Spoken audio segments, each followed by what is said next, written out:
இன்னைக்கான வீடியோல என்ன நடக்குது அப்படின்னு பார்ப்போம். கடந்த 1 வாரமா ஆதி யாருக்கு தாலி கட்டுவாரு? அதாவது பாரதிக்கு தாலி கட்டுவாரா? இல்லைன்னா ஸ்வேதாக்கு தாலி கட்டுவாரா? அப்படிங்கிற மாரியே கொண்டு போய்க்கிட்டே இருந்தாங்க. கடைசியில இன்னைக்கு அதுக்கு ஒரு முடிவு வந்துருச்சுங்க. அது என்னன்னு பார்ப்போம். அதுக்கு முன்னாடி நம்ம சேனல மட்டும் லைக் அண்ட் சப்ஸ்கிரைப் மட்டும் பண்ணிருங்க. ஃபர்ஸ்ட்டு எடுத்தோனே ஆதி கையில தாலியோட இருக்கார்ல, தாலிய வச்சுக்கிட்டே யோசிச்சுக்கிட்டே இருக்காரு. என்ன பண்ணலாம்? அப்படிங்கிற மாரி. உடனே அங்க சாரதா அம்மா "என்ன ஆதி கையில தாலிய வச்சுக்கிட்டு இருக்க? கெட்டுப்பா" அப்படிங்கிற மாரி சொல்லிக்கிட்டே இருக்காங்க. கொஞ்ச நேரம் யோசிச்சுக்கிட்டே இருக்காங்க. எல்லாருமே ஷாக் ஆகி பார்த்துக்கிட்டு இருக்காங்க. என்ன ஆதி இப்படி அமைதியாவே இருக்காரு அப்படிங்கிற மாரி. திடீர்னு ஆதி எந்திரிச்சிடுறாரு. எந்திரிச்சு தாலிய கீழ போட்டுறாரு. கீழ போட்டோனே, "என்ன ஆதி தாலிய கீழ போட்ட?" அப்படிங்கிற மாரி சாரதா அம்மா கேட்காங்க. "அம்மா என்னைய மன்னிச்சிடுங்க. எனக்கு இந்த கல்யாணத்துல விருப்பம் இல்ல." அப்படிங்கிற மாரி கேட்டவுடனேயும், நம்ம சாரதா அம்மா ரொம்ப ஷாக் ஆயிடுறாங்க. "என்னடா சொல்ற?" அப்படிங்கிற மாரி சொல்லிட்டு ஷாக் ஆகி பார்த்துக்கிட்டு இருக்காங்க. உடனே நம்ம அறிவு வேகமா வந்துடுறாரு. அறிவு வேகமா சட்டைய பிடிச்சு, "ஏன்டா என் பொண்ணுக்கு இப்படி பண்ற? ஆல்ரெடி ஒரு கல்யாணத்துக்கு இந்த மாரி ஆயிடுச்சு. இப்போ மறுபடியும் என் பொண்ணு எவ்வளோ துன்பத்த தான் தாங்குவா?" அப்படிங்கிற மாரி அறிவு சட்டைய பிடிச்சு கேட்டுக்கிட்டு இருக்காங்க. "அக்கா கேளுக்கா, என்னன்னு கேளுக்கா" அப்படிங்கிற மாரி அறிவு சொல்றாங்க. "இல்ல நான் அவன்ட்ட எதுவுமே கேட்க மாட்டேன். என் வீட்டு மருமக ஸ்வேதா தான். ஸ்வேதாவ தவிர வேற என் மருமகளே எனக்கு எங்க வீட்டுக்கு வர முடியாது." அப்படிங்கிற மாரி சொல்லிக்கிட்டே இருக்காங்க. அடுத்து சாரதா அம்மா சொல்றாங்க, "ஸ்வேதா கழுத்துல தாலி கட்டுனா தான் அவன் வீட்டுக்கு வரணும். இல்லைன்னா அவனும் வீட்டுக்கு வரக்கூடாது. அவன் என் பிள்ளையே கிடையாது." அப்படிங்கிற மாரி சொல்லிடுறாங்க. அதுக்கடுத்து "நீ வீட்டுக்கு வந்தேன்னா ஸ்வேதா உன் பொண்டாட்டியா தான் இருப்பா." அப்படிங்கிற மாரி சொல்லிடுறாங்க. அதாவது சாரதா அம்மா. உடனே அங்கிட்டு ஏகாம்பரம் கொஞ்சம் சப்போர்ட் பண்ணுற மாதிரி கேட்காரு. "அக்கா, என்ன இருந்தாலும் ஆதி மேலே என்னக்கா தப்பு இருக்குது? நீங்கள் எல்லாத்தையுமே நீங்களாக பண்ணிட்டீங்க. ஆதிட்ட என்ன ஏதுன்னு கொஞ்சம் விசாரிச்சுருக்கணும்ல, கல்யாணத்துக்கு விருப்பமா என்னன்னு கேட்டிருக்கணும்ல." அப்படிங்கிற மாதிரி சொல்லிட்டு, "ஆதி, நீ சொல்கிற முடிவெல்லாம் கரெக்டு தான்ப்பா. ஆனால் எதுக்காக இப்போ இந்த பொண்ணு வேண்டாங்கிற, அதாவது ஸ்வேதா வேணாங்கிற, ஏன் கல்யாணத்தை நிறுத்தின அப்படின்னு எல்லாரும் தெரிஞ்சுக்கணும். அது எல்லாத்துக்கும் ரைட்ஸ் இருக்கு. நீ சொல்லி தான் ஆகணும்." அப்படிங்கிற மாதிரி சொல்லிடுறாங்க.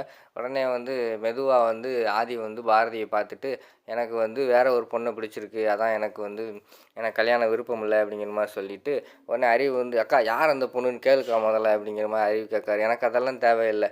என் வீட்டு மருமக ஸ்வேதா தான். ஸ்வேதா கழுத்தில் தாலி கட்டினா தான் அவன் உள்ளே வரணும்.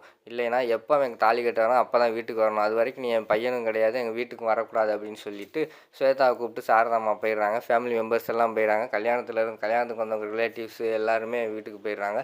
அங்கே கேசவ், ஆதி, அதுக்கடுத்து பாரதி, லதா, தமிழ், இந்த 5 பேர் மட்டும்தான் இருக்காங்க. 5 பேர் ஸ்டேஜில் இருக்காங்க. உடனே நம்ம தமிழ் "ஃப்ரெண்ட், என்னாச்சு ஃப்ரெண்ட்? ஏன் ஃப்ரெண்ட் அழுகுறீங்க?" அப்படிங்கிற மாதிரி கேட்குறாங்க. "ஒன்றும் இல்லை ஃப்ரெண்ட், சும்மா தான் அழுகுறேன்." அப்படின்னு சொல்லிட்டு ஆதி ஹக் பண்ணிக்கிறாரு. உடனே நம்ம பாரதி "தமிழ் வா, நம்ம கிளம்புவோம்." அப்படின்னு சொல்லிட்டு தமிழும் கூப்பிட்டு போயிடுறாங்க. தமிழ், லதா எல்லாருமே வீட்டுக்கு கிளம்பிடுறாங்க. அதுக்கடுத்து கேசவ் போய் ஆதியை தொட போகிறாரு. "அங்கே தள்ளி நில்றா" அப்படின்னு சொல்லிட்டு அழுக ஆரம்பிச்சிடுறாரு. அடுத்து பஸ் ஸ்டாண்டில் வெயிட் பண்ணுற மாதிரி காட்டிக்கிட்டு இருக்காங்க. அதாவது தமிழ், லதா, பாரதி எல்லாருமே தமிழ் சொல்கிறாங்க, "லதா ஆண்டி, அம்மா தான் கோவமாக இருக்காங்க. எனக்கு ரொம்ப வயிறு பசிக்கு. உங்களுக்கு வயிறு பசிக்கலையா?" அப்படிங்கிற மாதிரி கேட்டோடனே, "ஆமாம் தமிழ், எனக்கும் ரொம்ப வயிறு பசிக்குது. நான் பெரிய வீட்டு கல்யாணம், பிரியாணிலாம் போடுவாங்க அப்படின்னு ஆசையோடு வந்தேன். ஆனால் அங்கே கல்யாணமே நடக்கலை. நமக்கு சாப்பாடும் கிடைக்கல. வயிறு வேறு ரொம்ப கவ்வுதே." அப்படிங்கிற மாதிரி சொல்லிக்கிட்டு இருக்காங்க. உடனே பாரதி, 2 பேர் சும்மா இருங்க. கல்யாணமே நின்று போச்சுன்னு எல்லாரும் கவலையில் இருக்காங்க. உங்களுக்கு சாப்பாடு தான் முக்கியமாக, வாங்க முதல்ல ஊருக்கு போய் சேருவோம்." அப்படிங்கிற மாதிரி சொல்லிக்கிட்டு இருக்காங்க. உடனே அந்த நேரத்தில் த நம்ம தமிழ் இருக்காங்களே, "அம்மா, கல்யாணம் ஏன் நின்றுச்சுன்னு உனக்கு தெரியணுமா?" அப்படிங்கிற மாதிரி கேட்காங்க. "என்னடி சொல்கிற?" அப்படிங்கிற மாதிரி கேட்காங்க. "நான் தான் அப்பாக்கிட்டேயும் பிள்ளையார் அப்பாக்கிட்டேயும் போய் வேண்டுனேன், கல்யாணம் நின்றுணும் அப்படின்னு சொல்லிட்டு, அதான் நின்றுச்சு." அப்படிங்கிற மாதிரி சொல்கிறாங்க. "ஏய், இந்த மாதிரியெல்லாம் இனிமேல் பண்ணக்கூடாதுடி." அப்படிங்கிற மாதிரி சொல்லி திட்டிக்கிட்டு இருக்காங்க தமிழை பாரதி. அடுத்த சீனில் கண்ணை மூடிக்கிட்டே இருக்காங்க. "என்னடி கண்ணை மூடிக்கிட்டே இருக்க?" அப்படிங்கிற மாதிரி கேட்டோடனையும், உடனே "இல்லை, இப்போ என் ஃப்ரெண்டு நம்மளை சாப்பிட கூப்பிட்டுட்டு நம்மளை கொண்டு போய் வீட்டில் விட்டுருவாரு எனக்கு தோணுது." அப்படிங்கிற மாதிரி சொன்னோடனே கொஞ்ச நேரத்தில் பார்த்தா அங்கிட்டிருந்து ஆதி வந்துடுறாரு. "ஃப்ரெண்ட் வாங்க, கிளம்பு, வீட்டில் கொண்டு போய் நான் உங்களை ட்ராப் பண்ணிடுறேன்." அப்படிங்கிற மாதிரி சொல்கிறாங்க.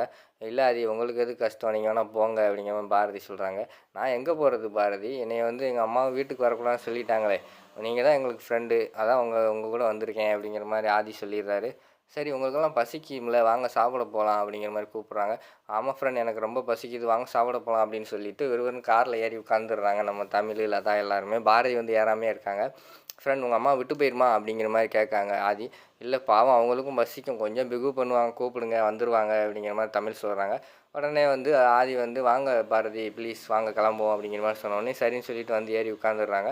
அதுக்கடுத்து போய்கிட்டே இருக்காங்க. காரில் போகும்போது "லதா, பாரதி கேளு, அந்த பொண்ணு யாருன்னு கேளு." அப்படிங்கிற மாதிரி சொல்கிறாங்க. "நான் எப்படிடி கேட்குறது, நீ கேளு." அப்படிங்கிற மாதிரி பாரதி சொல்லிடுறாங்க. "ஏய், நீ கேள்டி, ஒன்றும் சொல்ல மாட்டார் உன்னைய." அப்படிங்கிற மாதிரி சொல்கிறாங்க. "சரி இரு கேட்போம்." அப்படின்னு சொல்லிட்டு பாரதி வந்து மெதுவா ஆதி நான் கேட்குறேன் தப்பா நினச்சிக்காதீங்க. அந்த பொண்ணு வந்து யாரு? அப்படிங்கிற மாரி கேட்காங்க. உடனே விறுவிறுன்னு கண்ணாடியில வந்து பாரதிய பார்க்குறாரு ஆதி. பாரதி அத மட்டும் இப்ப கேட்காதீங்க. என்னால இப்ப சொல்ல முடியாது. நேரம் வரும்போது நான் எல்லார்ட்டயும் சொல்லுறேன் அப்படிங்கிற மாரி சொல்லிடுறாங்க. சரி ஆதி சாரி அப்படிங்கிற மாரி சொல்லிக்கிட்டு இருக்காங்க.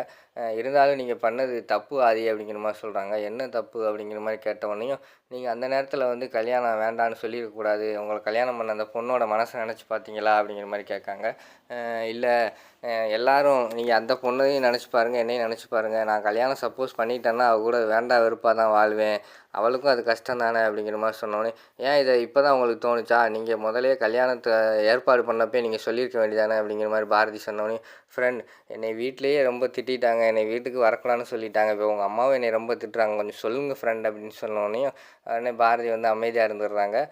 தமிழ் அம்மா சும்மா இரும்மா என் ஃப்ரெண்ட் எதுவும் சொல்லாத அப்படிங்கிற மாரி நம்ம தமிழ் சொல்றாரு. அதுக்கடுத்து பார்த்துக்கிட்டிங்கன்னா கார்ல வந்து ஃப்ரண்ட்ல வந்து பேக்ல பார்க்கறதுக்கான ஒரு மிரர் இருக்கும்ல, அந்த மிரர்ல வந்து ஆதி வந்து பாரதிய பார்த்துக்கிட்டே கார் ஓட்டிக்கிட்டே போய்க்கிட்டு இருக்காரு. அதோட பார்த்தீங்கன்னா, இந்த வீடியோ வந்து முடிச்சிடுறாங்க.